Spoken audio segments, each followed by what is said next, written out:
So we open with the guards and the dogs looking for them two heifers who escaped prison.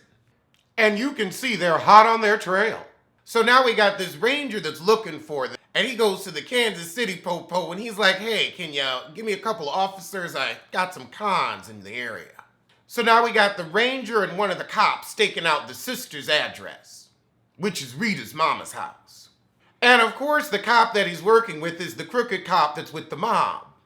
So apparently Rita's mama's sister let everybody in prison know that she was in trouble. So her big mouth is why they're at their house. All right, so they go in to arrest him. So they stop the dad and he's still got the pie in his hand. So they go into the kitchen and they see Rita and her mama cleaning up. But where is the sister and her friend? Now the police like, look, we see 5 plate settings with 3 people. You better give them up. They said, look, harboring a known fugitive is a felony. I have to give your ass up. Like, they came in, they didn't even tear stuff up. They acted like some sense back then. I'm like, you get her. And she shouldn't have come here anyway. You ain't gonna come and messing my house up, no. So they start to search the house. They looking all through the morgue for him. So they hid under a corpse in the morgue so that way they didn't get caught. But they still ask him, so where's your sister? Girl, so the sister talking to the police while the other sister and her friend is escaping. She's like, what? She broke out of jail? Good acting. Oh, this girl picked up on the Ranger's Mormonism and she playing him talking about toiling and soil and oats and all that. She good. Oh, Lord, so the cops leave, but the pie is still there. The poison pie. Okay, so now we got Dr. Senator meeting with one of the Italian leaders. And they're talking about the slaughterhouses and the deal. So he tells this long rambling story, but basically it's like, look, respect the deal, heifer. I didn't get the point of that story. So now we got Chris Rock's son and one of the other kids that, was an exchange kid talking back at the Heezy. They talking about getting traded, and he's like, well, you know what, Chris Rock's son, you'll get to go back to your original team. My original team is gone. Oh, Lord, but now Gelato come in. And he's like, hey, you killed your own father for us when you were a boy. What's that like? Well, I mean, his father traded him, so I feel like he kind of had that bullet coming. So then the big boss come home, and he's like, if you don't get out of my chair, Gelato, what are you doing? Trying to scare the chitlins. And he's like, did you make trouble at the slaughterhouse last night? So he's like, look, you gotta get on. There's secret stuff in here. That kid shouldn't even be in here. So Gelato take a picture off the wall and go. He crazy. All right, now we got the killer nurse interviewing at the hospital that was shot up with the racist hospital director. So he go on and hire her. And this heifer already like, oh, let me bake you something. Let me bake you something. See, that's why you can't be eating out of everybody's kitchen. Meanwhile, we got the mob boss plotting on killing that hospital director. But the nurse sees him and she's like, oh, let me walk over and say hey to him again. Let him know I'm working here now. You've gotten in. Because she want him to get it in. She talking to him like they dating. She's like, oh, I've had suitors before. And he's like, who are you? She pull out them drugs and he remember who the heifer is. Oh my God, she jerking him off singing some type of a hymn? All right, so we got a scene with Chris Rock and, he talking about flashing money in front of people. It kind of made sense. But when he said, oh, that's why your eyes running too much Sanka, that was good old classic Chris Rock. But now we got the 2 prison heifers. So now with the Italians, they drinking to the old boss. So Gelato's still trying to get everybody to do some murder even though the boss said no. So he's like, look, you need to shoot somebody to make them suffer.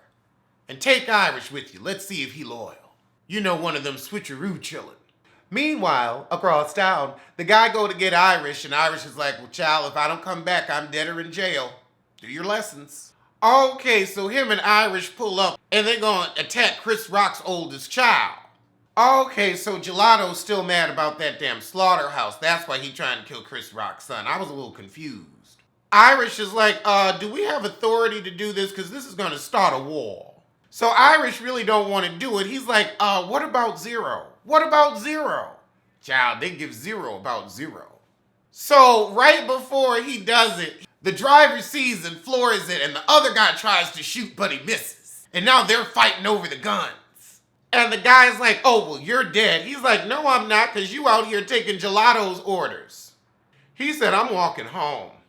Oh, goodness. So now we're back at Rita's house, and the friend of the sister comes in, and she's like, so is y'all's family cursed? I heard the devil followed y'all from Mississippi. And she's like, well, hey, my dad had two shadows, one for him and one for the devil, I believe. Oh, no, the friend is eating the pie. So the sister and her friend gonna go rob Chris Rock, and that way she can save her sister from having to pay him back. She could just give him his own money. Lord, she was gonna take the whole pie, but the sister said, leave the pie. No, you really should have taken it. That friend gonna cramp up in the middle of this robbery from too much chiropectate. Or she might just drop dead.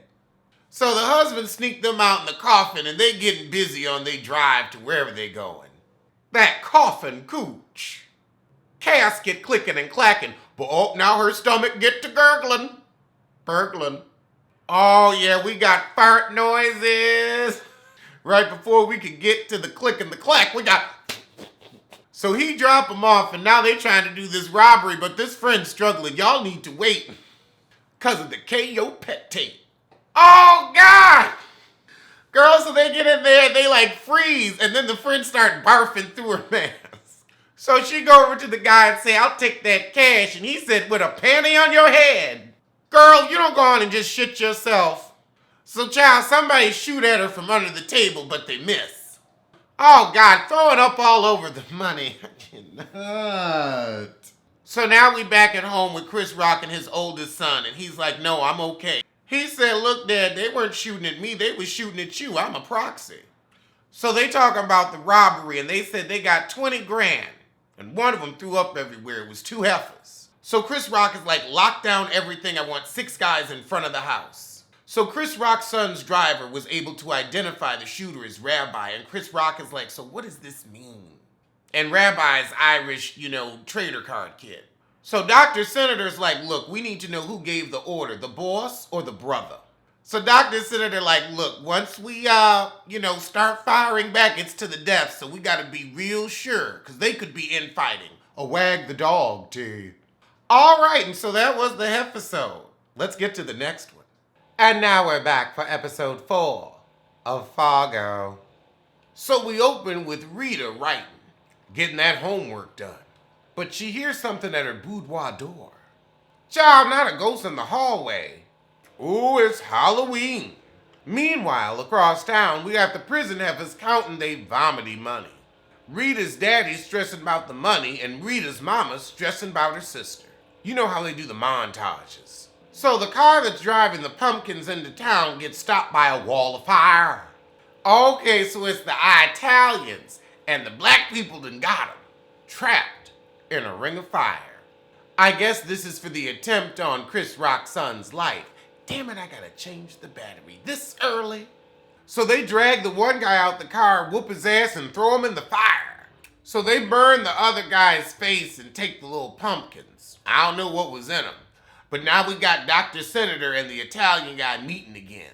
So the Italian guy is like, look, are we at war? You stealing guns, shooting men. He's like, well, you shooting at my boss's child. Dr. Senator said, I know you sent Calamita and the Irish boy to off my boy's eldest child.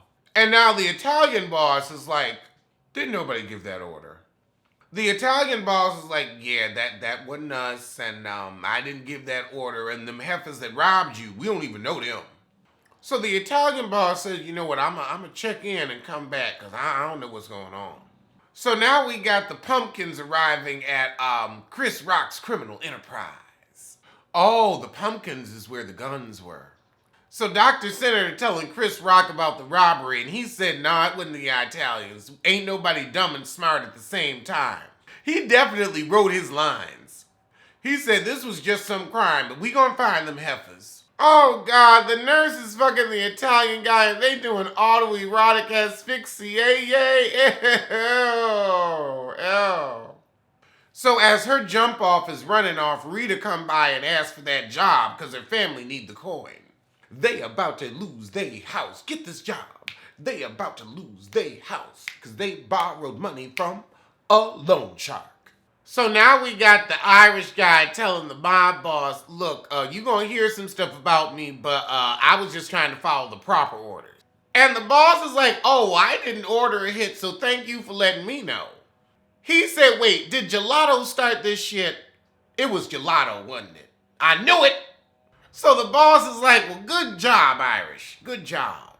So now we got the crooked cop pulling a fast one on that ranger trying to get him to believe this fake witness saying that them girls went off to Chicago. Child, he slip him the bribe like your grandmama slipped you a $5 bill, and he's like, what's this? The Lone Ranger saw the bull, though. So the crooked cop is like, so I guess you're off to Chicago. He's like, I could call an office in Chicago and have them check it out, but I'm staying put. So now we got the mob boss walking into Gelato's office, and he's shooting around saying, oh, you giving orders now? Gelato's like, well, hey, they stole 300 guns from us this morning because they think we weak. And the mob boss is like, you're weak because you can't follow an instruction. So the Lone Ranger driving the crooked cop to go see his informant, and he park outside of that electronics store, Jopin's, and he sees Gelato pacing outside and go to ask him, have you accepted Jesus? Child, they tried to talk to that sheriff. That sheriff said, you ever been to Salt Lake? We ran y'all out of Salt Lake.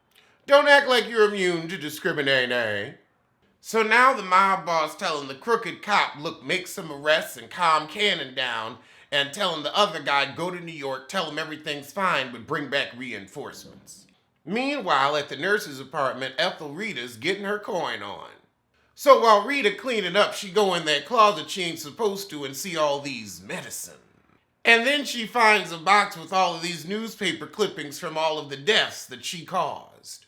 And then she finds the jewelry box of all the trophies she's taken.